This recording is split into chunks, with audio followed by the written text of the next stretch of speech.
அண்ணே ஃபீஸ் கேட்டு 2000 கேட்டிருந்தேன்லண்ணே. இந்தையா சரி வரண்ணே. சரியா, நல்லா படியா. சரிண்ணே.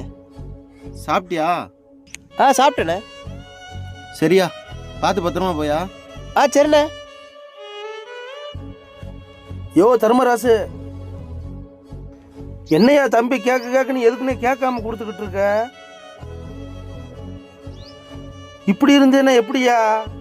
யோ உன் தம்பி அவர் நல்லா படிக்க வச்சிருக்க, கடைசியில் உன்னை காலை வரிவிட்டு போக போறேன். ஆனா நீ இந்த ஒத்தாட்டா வச்சுக்கிட்டு இன்னும் கடனாளியாகத்தே ஆக போற. போயா.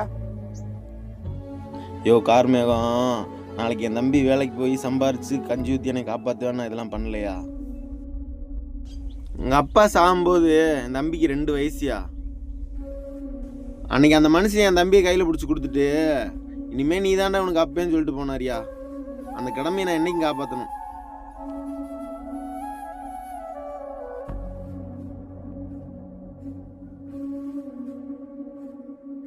இந்த காலத்தில் பெத்த தகப்பன் கூட சில பேர் இப்படி இல்லையா? ஆனால் நீ ஒரு அண்ணனா பிறந்து உன் தம்பிக்கு ஒரு அப்பனா வாழ்றியா?